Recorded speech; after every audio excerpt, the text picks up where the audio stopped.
halfway through the month, and let me tell you what, things have been interesting. Hey everyone, welcome back to Andrew's Wizardly Reads, and we are doing the mid-month wrap-up, as well as announcing the Kobo Clara color giveaway that I was hosting over on the Patreon. We do have a winner. The wheel has been spun, and it will be announced at the end of the video. But before we get into what I'm reading and the giveaway and all that sort of stuff, please do me a favor, like this video and subscribe to the channel, as it does help the channel grow. And you can check the description box down below for links to all my social media, as well as information about my Patreon, where I do host these giveaways, as well as a book club, and the Wizards Enclave Discord, and my Pango books, which has recently been restocked.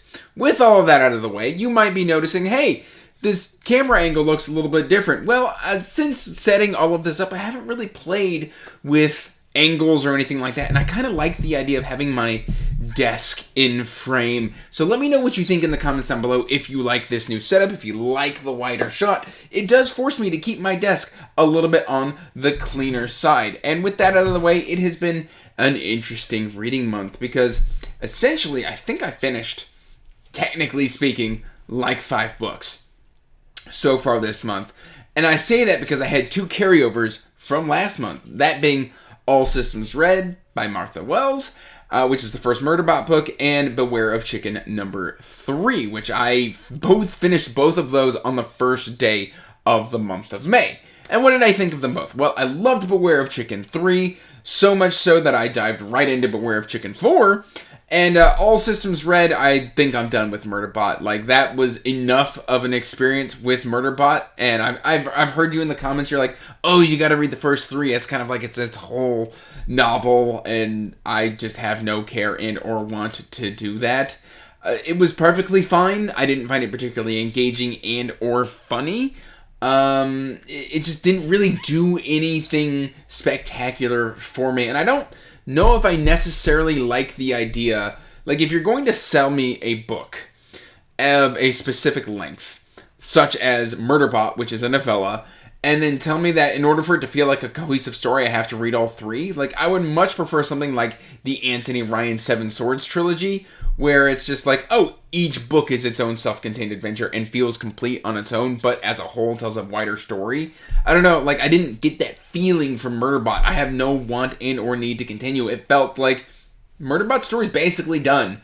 It could continue, but it could also just end right there on All Systems Red, and you'd be perfectly fine.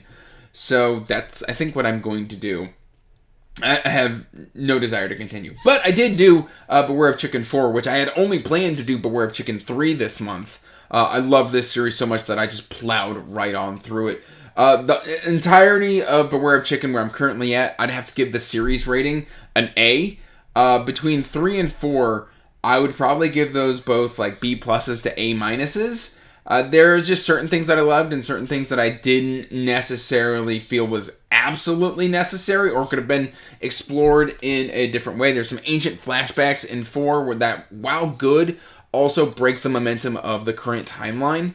And I would have liked to see that integrated, that history integrated in a different way, but still really enjoyable. I'm loving this series. Can't wait for the fifth entry. There we go. But it is not so far my book of the month. My book of the month so far being, of the books I've finished, is Eye of Obscurance by Jeffrey L. Kohanek. And because of Beware of Chicken, I had been on a Travis Baldree binge. He's one of my favorite narrators. And I was like, do I want to keep this going? Do I have anything by Travis Baldree that I haven't read yet? And all of a sudden I remembered, oh, Jeffrey L. Kohanek gifted me audio review copies like a year and a half, almost 2 years ago. And it's just been kind of sitting there in the back of my brain going, I'm going to reach for this when I need a hit of Travis Baldree. And it just lined up beautifully. And I fell in love with these characters. We've got Jace, who is this kind of catch-all rogue. He's charismatic, he's witty, he's devil-may-care, he's kind of an assassin, a thief, and a spy all in one. Love Jace.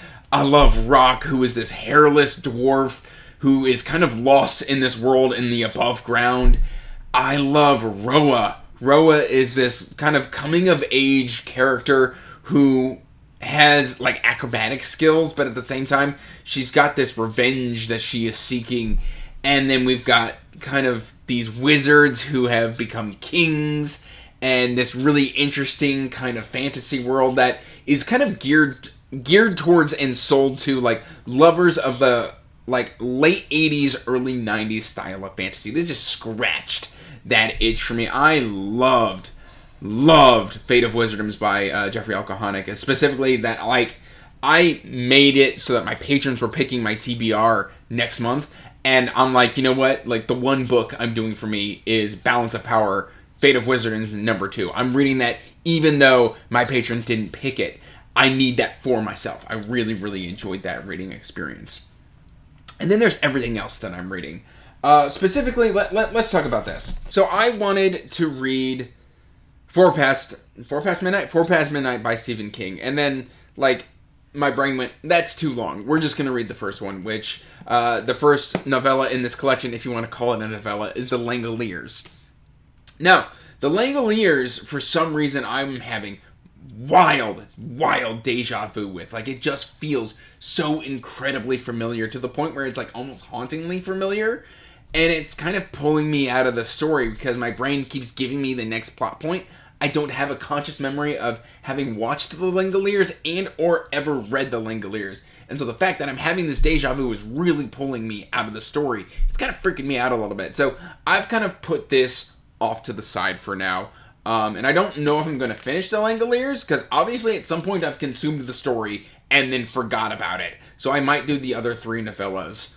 Or I may absolutely change my mind and come back and finish The Langelers, but I already know what happens in it. Like, my brain has given me the full story, and then, like, I went and was like, am I remembering that story correctly? So I went and looked up the synopsis, and yes, my brain gave me the story correctly, which is weird. So at some point, I must have read The Langelers and then forgot about it. And now I'm just experiencing this wild deja vu. So that one was put down. I did read half of The Langelers, though, already. And then, like, I was going to do Usher's Passing by Robert R. McCammon, but I did something silly that I advocate against doing, and so I'm a massive hypocrite, acknowledging I'm a massive hypocrite.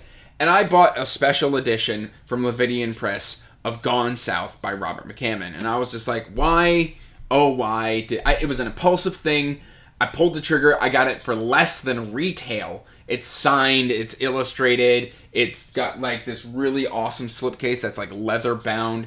And then, like, you can see the, like, cutout here matches the art here. So when it slides in, it, like, creates this awesome picture. I would show you, but that would then disrupt my verbal flow, so I'm not going to do that. But I am currently 26% into Gone South, because I'm like, if I'm going to do something incredibly silly and impulsive like that, because this wasn't exactly cheap, even though I got it below retail, I need to make sure that I read it, otherwise I need to resell it and, you know, obviously recoup my investment. And I'm happy to say that I am really enjoying this, but it's also, like, really heartfelt and also really weird. We've essentially got this down on his luck Vietnam vet. In the early 90s, there was a recession, and he's a carpenter, and he's suffering from the effects of Agent Orange, and he's, you know, PTSD, all that, and then basically, like, the last straw happens, and he commits a crime and has to go on the run. And then we cut over to these bounty hunters, and the bounty hunters are very, very strange in Gone South. One's got a third arm, like, in his chest, because he's got, like, a twin that's born into his body, and the other is an Elvis impersonator. And do with that what you will. He's Elvis impersonator going by the name of Pelvis. And it's so odd, but it's Robert McCammon, so it's incredibly good.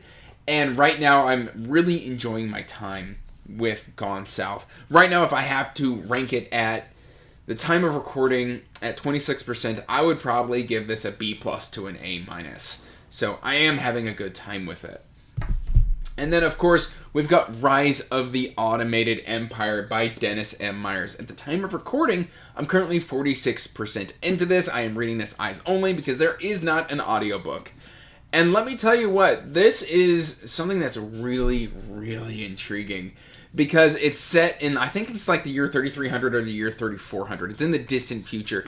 And it does that thing where, like, Star Trek has done this, where because they're so far in the future, they then have to manufacture future events. And Dennis has done that very believably. And we're kind of living on the moon in a semi-utopian society, but to get to that utopian society, humanity's had to do some messed up stuff. And we're kind of currently following this kind of interaction between these two habitable domes with two different cultures, and they're clashing, and a lunar assembly has been formed, which is kind of a pop-up piece of government, and this is the way government has formed, and how kind of humanity has evolved with our policies and our politics, and our view on what it means to be human. Really, really good stuff.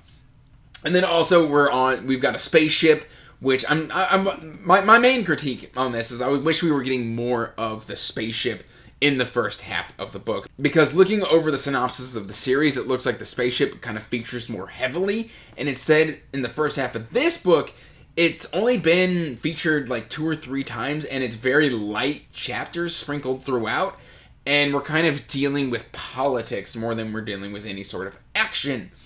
And then we've also got this kind of like mystery, kind of hidden killer / manipulative figure who is going through and doing some very, very naughty things. And it's really, really intriguing, very interesting to read, and I highly recommend you check out Rise of the Automated Empire by Dennis M. Myers, because if you want to see or imagine what a futuristic society could possibly be like, it would be this. At least I hope it would be something kind of like this. Well, not hope, because some things have happened on Earth. Anyway, I don't really want to spoil this for you. Please do yourself a favor and go and check this out. Very, very, very interesting. And then the other 2 books that I'm reading, I'm kind of just bouncing around all over the place because my brain doesn't know what to do with itself, so I'm kind of bouncing between Gone South, The Last Stand of Mary Goodcrow by Rachel Aaron, which I'm supposed to be reading next month, but then my patron, who picked my TBR, gave this to me to read next month, and my brain went, yoink, I want to read it now. And I don't know why my brain did that, but Fantasy Western just sounded really good. And I kind of picked up a little, so like I had read 10% of this. And I went back a little bit to kind of give myself a slight refresh to where I currently was, because I think I last put this down like 8 months ago. And I remembered it fairly well. Look at this cover. It's gorgeous. And essentially, I'm enjoying it, but I'm yo-yoing. I'm not enjoying it enough to make this my dedicated read between Gone South, The Last Stand of Mary Goodcrow, and because I put down Forward Past Midnight, Thinner by Richard Bachman, a.k.a. Stephen King, which I'm only about 10% into Thinner. And I feel like I'm just going to yo-yo between all 3 of these until I start knocking them down. But right now, like, I'm having a good time being yo-yoed all over the place. It's just, I don't know what my mood is doing. My mood's like, ooh, horror, ooh, more horror, fantasy western, sci-fi. And it's just, I'm all over the place. And even after that, I then have 2 more books that I need to finish and fit in this month, which seems a little silly, but there's still the Patron book club that I need to fit in, and that's The Malevolent Seven by Sebastian de Castell. So far, I think Craig, in the Patron chat, he was like, yeah, I finished it, and it's pretty good. So I am looking forward into reading this one, mainly for the fact that I trust Craig's opinion. So we've got that one there, and then, of course, I want to fit in Conspiracies by F. Paul Wilson, which is the 3rd Repairman Jack book. But I haven't even started these 2 yet, and I'm busy bouncing between these 3, so I'm all over the place. But that leads us then to who won the Patron giveaway. Well, I'm going to scoot over, and I'm going to put something right here on screen, and the wheel is going to start spinning.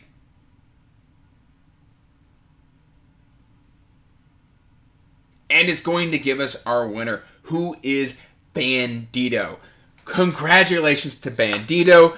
I put everybody's name who was a paid patron, who then DM'd me the words Kobo on Patreon, and we have come up with a winner for this Kobo Clara color. This will be in the mail to Bandito. If you do want to check out future giveaways on the Patreon, I do them every once in a while. I did end up doing last year a giveaway for the Broken Binding Dandelion Dynasty set, which was won by my patron, Zach. You can check the Patreon out in the description box down below, which you can join for as little as $1 a month. But that is everything that I have going on currently right now for you guys. I hope you are doing well.